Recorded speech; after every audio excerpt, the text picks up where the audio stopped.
রোজ রোজ তেল মশলাদার খাবার কিন্তু খেতে কারোরই ভালো লাগে না, স্পেশালি এই প্রচণ্ড গরমে। তাই খুব সামান্য একটু তেল দিয়ে আমি নিয়ে চলে এসেছি একটি দারুণ টেস্টি এবং স্বাস্থ্যকর টিফিন রেসিপি, যেটা বানানো ভীষণ সহজ আর খেতেও কিন্তু দুর্দান্ত হয়। নমস্কার বন্ধুরা, ঘরোয়া রান্না বাই চৈতালিতে সবাইকে স্বাগত জানাই। সবাই কেমন আছেন? আশা করছি ভালো আছেন। এই জলখাবারটা বানানোর জন্য আমি একটা বাটি নিয়ে নিয়েছি। তার মধ্যে আমি দেবো হচ্ছে 1 কাপ মতো আতপ চাল।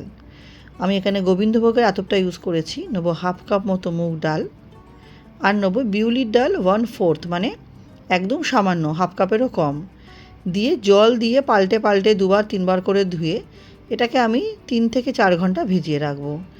3 থেকে 4 ঘন্টা ভেজানোর পর আপনারা চাইলে হাতে কম সময় থাকলে 1 ঘন্টাও ভিজিয়ে রাখা যাবে। একটা মিক্সিং জারের মধ্যে নিয়ে স্মুথভাবে প্রথমে আগে একটু ঘুরিয়ে নেব। তারপর দেখুন আগে একবার ঘুরিয়ে নিয়েছি।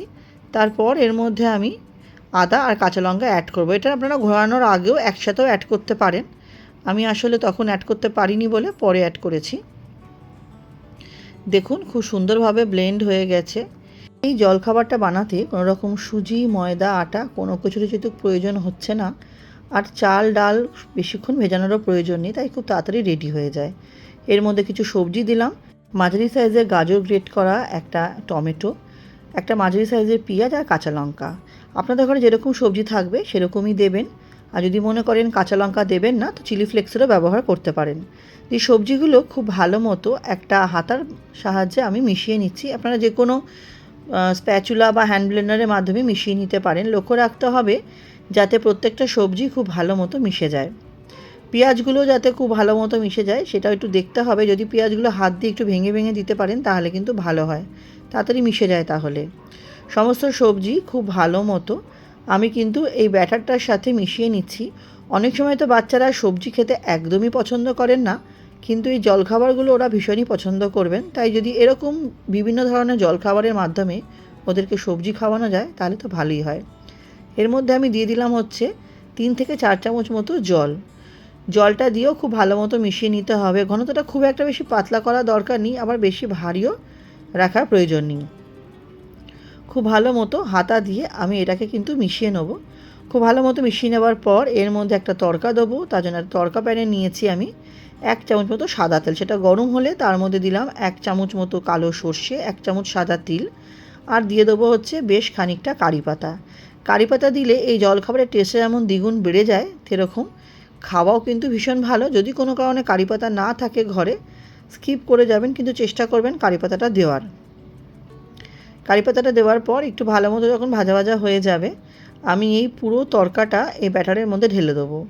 ঢেলে কিন্তু এবার খুব ভালো মতো আমাকে ব্যাটারের সঙ্গে তরকাটা মিশিয়ে নিতে হবে, যাতে খুব ভালো মতো মিশে যায়। তার জন্য হাতা দিয়ে খুব ভালো মতো এটা মিশিয়ে নিচ্ছি। আর এর মধ্যে আমি আগে নুন মেশাইনি, নুনটা আমি লাস্টে মেশাবো।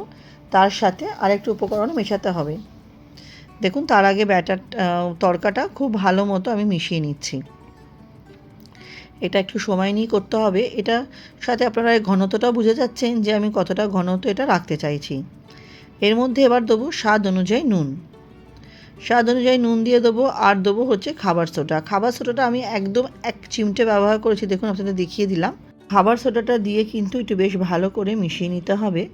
বেশিক্ষণ নাড়াঘাটা করার দরকার নেই, বা যতক্ষণ না খাবার সোডাটা ভালো মতো একটু মিশে যাচ্ছে পুরো ব্যাটারের সাথে, ততক্ষণ একটু ভালো মতো এটাকে মিশিয়ে নিতে হবে।